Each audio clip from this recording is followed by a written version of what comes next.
नवी मुंबईत देखील एक धक्कादायक प्रकार समोर आलेला आहे. खरं तर एका भोंदू बाबाने एका महिलेची फसवणूक केलेली आहे. चक्क ₹1,90,000 फसवणूक केलेली आहे. त्या आरोपींना नवी मुंबई पोलिसांनी चक्क 12 तासामध्ये अटक केलेली आहे. आपल्यासोबत बोलण्यासाठी डी-सी-पी अमित काळेजी आहे. काळेजी, खरं तर तुमचं टी-व्ही 9 मराठीमध्ये स्वागत आहे. एक धक्कादायक प्रकार नवी मुंबईत देखील समोर आलेला आहे. अवघ्या 12 तासामध्ये आपण आरोपींना अटक केलेली आहे. भोंदू बाबांना त्याबाबत काय सांगाल? ही घटना सप्टेंबर 2025 ची आहे. ते 25 ते डिसेंबर 2025. याच्यामध्ये जे आपले फिर्यादी महिला आहेत, त्या दिवाळे गाव येणाऱ्या पोलीस स्टेशनच्या हद्दीमध्ये राहतात. यांच्याकडे एकलहरी बाबा हे पहिले आले आणि त्यांनी सांगितलं, की तुमच्या घरावरती काळी जादू झालेली आहे.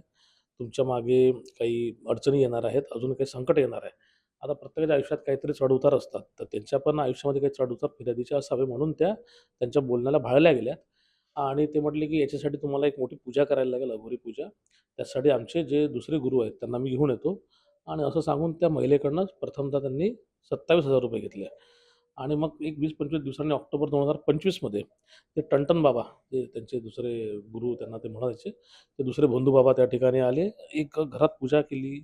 लिंबू असेल, अंगारा त्यांना खाऊ घालणे, काही पाणी पाजणे, धागे-दोरे बांधणे आणि असं करून ते पूजेनंतर आता तुमचं घर व्यवस्थित बांधलेलं आहे, आता काही संकट येणार नाही म्हणून परत ₹50,000 दिले. त्यानंतर परत तिसऱ्यांदा ते त्यांना आणखी मध्ये-मध्ये म्हणजे डिसेंबरपर्यंत आणखी 1-2दा भेटले आणि तेव्हा काही कॅश स्वरूपामध्ये रोख रक्कम त्यांनी घेतली आणि काही पैसे ऑनलाईन ट्रान्सफर करून घेतले. असे टोटल 4 महिन्यामध्ये साधारणतः एक 1,90,000 ची फसवणूक झाली. मध्ये त्यांचे व्हिडिओ कॉल चालू होते, बोलणं सुरू होतं. पण जेव्हा ही नंतर नाशिकचं सगळं भोंदूबाबा प्रकरण वगैरे पुढे यायला लागलं किंवा मीडियामध्ये त्यांनी बघितलं, तेव्हा त्यांची पण खात्री पटली, की आपल्यासोबत पण असा काहीतरी प्रकार झालेला आहे. म्हणून त्या काल संध्याकाळी आमच्या पोलीस स्टेशनला तक्रार द्यायला आल्या. आम्ही इमिडिएटली एफ-आय-आर रजिस्टर केला.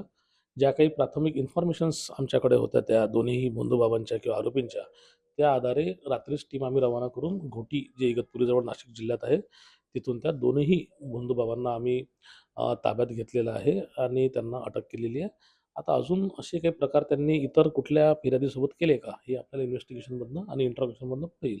खरं तर सर, या फिर्यादी ज्या महिला आहेत आणि हे भोंदू बाबा आहेत, यांची ओळख नेमकी कशी झाली त्याबाबत काय सांगाल?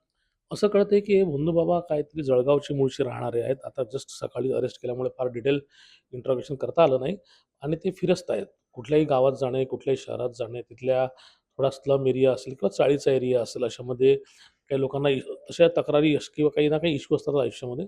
तर त्यांना पकडायचं आणि मग तुमच्या आयुष्यात प्रॉब्लेम चालू असं सांगायचं.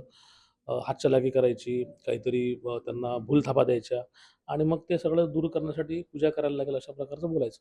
जे लोकं त्याच्यावरती विश्वास ठेवतात, ते लोकं अशा भूलथापांना बळी पडलं आणि त्याच्यातनं हा प्रकार घडलेला आहे. सर, खरं तर नवी मुंबईमध्ये असे प्रकार होऊ नये म्हणून नवी मुंबईकरांना आपण काय आव्हान द्याल नागरिकांना?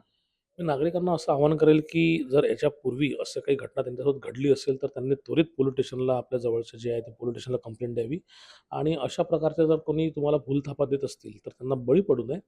अशा पूजा अर्चा, अघोरी पूजेनं कुठलीही संकटं दूर होत नसतात आणि त्यांना सुरक्षिततेची भावना त्यांच्या मनामध्ये असावी, यासाठी पोलीस तैनात आहे. फक्त त्यांनी अलर्ट राहणं गरजेचं आहे आणि वेळीच पोलिसांना त्याची माहिती देणं आवश्यक आहे.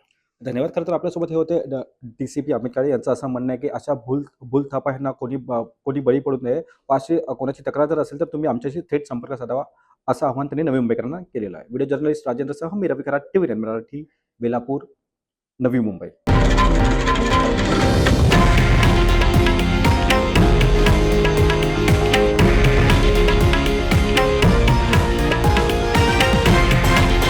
हे आहे देशातील नंबर 1 न्यूज नेटवर्क आणि आपण पाहत आहात टी-व्ही 9 मराठी, एकमेव.